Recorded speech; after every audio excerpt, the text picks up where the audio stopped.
कहानी की शुरुआत होती रैन और जेरेड नाम के भाई बहन से, जो बीच पर सिविक सूट पहने बैठे थे। रैन समुद्र में डुबकी लगाना चाहती थी, पर जेरेड इन बड़ी बड़ी लहरों से थोड़ा घबरा रहा था। लेकिन फिर वीर के बार बार कहने पर पानी में कूद गए। दोनों ने काफ़ी मजे किए। इसके बाद अचानक से सब कुछ धुंधला हो गया और हम एक कमरा देखे जहाँ रैन की अचानक से आंखें खुली और उसकी आंखों से काला पानी बहने लगा। साथ ही जमीन पर कई खाली आई टनल पड़े थे। असल में सैम नाम के एक आदमी के साथ मिलकर एक हाईटेक कंपनी बनाई थी। नैनो टेक्नोलॉजी की मदद से अदर लाइफ नाम का एक आई ड्रॉप बनाया था, जिससे इंसान दूसरी दुनिया का अनुभव कर सकता, जैसे VR हेडसेट पहन लिया हो वैसे ही बिल्कुल। इसकी मदद से इंसान एक कुर्सी पर बैठे हुए कई खूबसूरत जगहों पर जाकर आज़ादी महसूस कर सकता। फिलहाल रैन इस टेक्नोलॉजी खुद पर आजमा कर देख रही थी। इसके दौरान उसके साथी बायरन उसकी देखरेख करता, मगर कोई नहीं जानता था कि रैन इस टेक्नोलॉजी को अपने भाई जेरेड पर भी इस्तेमाल कर रही थी। असल में उस दिन समुद्र में तैरते हुए अचानक जेरेड डूब गया था और उसे रैन ने बचा तो लिया था, मगर उसके दिमाग पर गहरा असर हुआ। तभी से वह कोमा में चला गया। उस दिन से रैन खुद को ही अपने भाई की हालत का जिम्मेदार समझती थी। खैर, बाद में रैन इस टेक्नोलॉजी के जरिए बर्फ में स्केटिंग कर रही थी। जैसे ही पहाड़ी से नीचे अचानक प्रोग्राम में कोई गड़बड़ी आ गई, वही चीज़ें फिर से रिपीट होने लगी। रैन की आंखें खुल गई और उसे पता चला कि अदर लाइफ की दुनिया में पिछले 6 दिन से प्रोग्राम में गड़बड़ी हो रही थी। और उसका साथी सैम पहले ही इन्वेस्टर को अदर लाइफ का सैंपल दिखाकर कह चुका था। इसके जरिए इंसान कई दिनों तक अपनी मनचाही चीज़ों का अनुभव कर सकता है। इसके बाद रैन और सैम के बीच कंपनी भविष्य को लेकर थोड़ी बहस हो गई। रैन जिंदगी में पहले ही काफ़ी परेशानी चल रही थी, साथ ही अपने बॉयफ्रेंड कलीग डैनी को बिल्कुल भी टाइम नहीं दे पा रही थी। खैर, रात को रैन और बायरन ने मिलकर कोड में छुपी हुई गड़बड़ी को ढूंढ निकाला और एक बार फिर नए वर्जन को आजमा कर देखा। अब तक रैन पूरे 482 बार इस टेक्नोलॉजी का टेस्ट कर चुकी। खैर, कुछ दिन बाद रैन हॉस्पिटल जाकर फिर अपने भाई पर इसका टेस्ट किया। इस बार एक पल के लिए जेरेड की आंखें हिली। तब रैन को उसके बारे में बताया तो डॉक्टर ने कहा कि कोमा वाला मरीज आंखों हिलाते रहते हैं, ये नॉर्मल बात है। अगले दिन रैन अपने पिता से मिलने कॉलेज गई, जो एक कॉलेज में प्रोफेसर थे। उसने अदर लाइफ के जरिए जेरेड को कोमा से बाहर लाना चाहती थी। उसने कहा कि गलत कोड की वजह से टेक्नोलॉजी में गड़बड़ी हो रही थी। इस बात के लिए सहमत नहीं थे। तब रैन ने गुस्से में कहा कि वो जेरेड को ठीक होते देखना ही नहीं चाहते। इसके बाद पिता बिना कुछ कहे ही चले गए। ऑफिस में सैम और बायरन ने देखा कि रैन ने कोड में जितने नैनोनाइट्स बताए थे उससे कहीं ज़्यादा इस्तेमाल हो रहे थे। उन्होंने रैन से पूछा कि वो इस टेक्नोलॉजी को इतना शक्तिशाली क्यों बनाना चाहती है।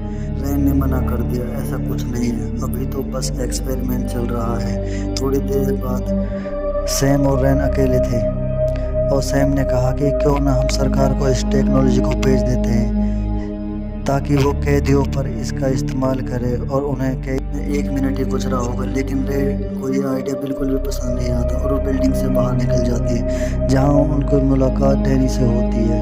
उन्होंने रात साथ गुजारी। बायरन उसे अदर लाइफ के जरिए स्केटिंग करवाती है, जिसमें डैनी को बहुत मज़ा आ रहा था। इसके बाद रैन तैयार होने चली गई। डैनी ने एक आई ड्रॉप अपनी आंख में डाली, मगर वह ये नहीं जानता था कि वो आई ड्रॉप रैन ने खास जेरेड को इस्तेमाल करने के लिए बनाई थी।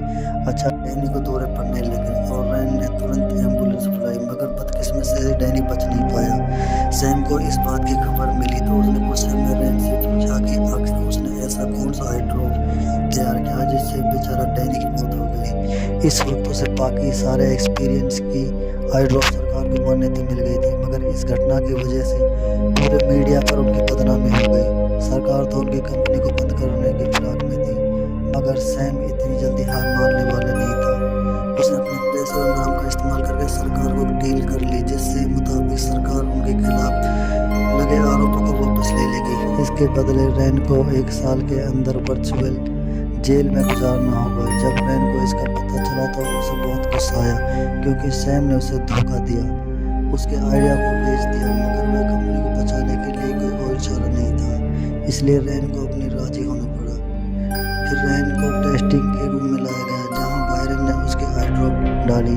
अगले ही पल उसे खुद को एक छोटे कमरे में बंद पाया। वहाँ पानी, खाना, एक मैट, टेबल, पेन और एक टॉयलेट भी मौजूद था।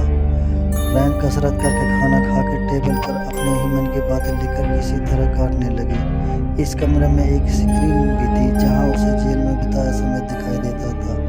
पहले कुछ दिन तो रैन डैनी और जेरेड को याद में कमजोर बना दिया, मगर फिर 1 साल बीत गया और अब रैन असल जिंदगी वापस जाने वाली थी। मगर यह स्क्रीन फिर से जीरो गई। समय फिर से चल पड़ा। उसके पैरों तले जमीन खिसक गई। किसी जगह दिखाई दी तो उसने उसे बाहर आ गई। उस कमरे से बाहर रैन ने एक स्टोरेज रूम पहुंची जहां खाना पानी था, साथ ही एक मॉनिटरिंग रूम भी था। उसने उस पर नजर रखी तो उसे एहसास हुआ कि अदर लाइफ में बल्कि असल जेल में कैमरे में कैद किया गया है। तभी अचानक एक गार्ड वहां आया पर तुरंत वहां से भाग निकली। उसने किसी की गाड़ी चुराई और इलाके से बाहर आ गई। फिर उसने देखा कि सड़कों पर अदर लाइफ की एड्स लगी है। अब वह सीधा अपने ऑफिस पहुंच गई तो एकदम खाली था। बाद में पुलिस स्टेशन गई तो पता चला कि उसे रिकॉर्ड के मुताबिक रैन पिछले 1 साल से इटली में रह रही थी। यह सुनकर रैन ने उन्हें समझाया कि वह अदर लाइफ के 1 साल में कैद रखा गया था। जब पुलिस उसके बारे में कमरे को देखने गई तो कुछ भी नहीं था। पुलिस को इस बातों पर विश्वास नहीं हुआ और उसे घर वापस जाने को कहा। रैन समझ नहीं आ रहा था कि वह कहाँ जाए और किस पर विश्वास करे, इसलिए उसने अपने अपार्टमेंट गई। यहाँ भी कोई और ही रहता था। कुछ ही समय में सैम वहाँ पहुँच गया। उसने कहा कि वो रैन को एक सुरक्षित जगह पर ले जाएगा। रैन उसे बिल्कुल विश्वास नहीं हुआ, इसलिए वह वहाँ से भाग निकली। फिर वह अपने दोस्त केस के घर पहुंची। उसने वहाँ अपने घर पर रखा खाना भी दिया और केस ने बताया कि सबको कैसा लग रहा है कि रैन एक कंपनी को अपना हिस्सा लेकर इटली में रहने लगी। असल में ये अफवाह सैम ने फैलाई थी ताकि किसी को रैन को गायब होने का शक ही ना हो। अब रैन को समझ में नहीं आ रहा था कि वो करे तो क्या करे। उसने एक खुशखबरी दी कि डैनी अब भी जिंदा है। दरअसल वह मरा नहीं था, वह कोमा में था। रैन जेल जाने के बाद अब तक डॉक्टर ने उसे कोमा से बाहर आने में कामयाब हो गए। मिलने गई, दोनों की आंखें भर आई। उन्होंने हमेशा एक साथ रहने का वादा किया था, यह भी कि वो रैन को पीछे से आई ड्रॉप्स का इस्तेमाल नहीं करेगा। इसके बाद तीनों एक रेस्टोरेंट में गए और केस और डैनी ने पिछले 1 साल से जो भी सारी चीज़ें हुई रैन को बताई। रैन जाने के बाद ही सैम ने अदर लाइफ आम लोगों को बेचना शुरू कर दिया। अब ये लोगों को कैद करके काम भी कर रही थी। डैनी ने रैन को सलाह दी कि उसने मीडिया के पास जाकर सैम का पर्दाफाश देना चाहिए, मगर रैन ने कहा कि उसके पास सैम के खिलाफ कोई सबूत नहीं है। इसके बाद रैन और डैनी ने केस का ID कार्ड इस्तेमाल करके अदर लाइफ की बिल्डिंग में घुस गए और पुराने डाटा की तलाश में जुट गए। अचानक बायरन भी मिल गया जो सैम मिला हुआ था। डैनी ने तुरंत उसे बांध दिया और रैन डाटा की खोज में लग गई। कुछ ही समय में उसने हाई ड्राइव ढूंढ निकाली, मगर तब तक बायरन सिक्योरिटी को अलर्ट कर चुका था और सिक्योरिटी के आने से पहले ही रैन वहां से भाग निकली। रैन ने कहा कि उन्हें केमिकल बनाने के लिए प्रिंटर की जरूरत होगी, पर शहर के सभी other life officer high alert हैं, इसलिए वो वहां नहीं जा सकते। अचानक रैन को याद आया कि उसने एक प्रिंटर जंगल में बने अपने पिता के घर पर रखा था, इसलिए वह तुरंत ही जंगल की ओर निकल गया। रैन के पिता आए तो रैन ने उन्हें सब सच बता दिया। उन्होंने रैन की मदद करने का फैसला किया। अब रैन दौड़ने जोश के साथ काम कर जुट गई। रैन ने अदर लाइफ का एडवांस प्रोटोटाइप बना लिया और बिना समय गवाए हॉस्पिटल पहुंच गई। यह ड्रग अपने भाई को दिया, तभी मानव सबूत दौरे पड़ने लगे। जब मामला काफ़ी बिगड़ गया तो रैन ने खुद ही प्लेग निकालकर जेरेड को एक आसान मौत दे दी। तभी अचानक रैन को जोरदार चक्कर आने लगे। उसने सुना कि बायरन उसे चिल्ला कर उठा रहा है।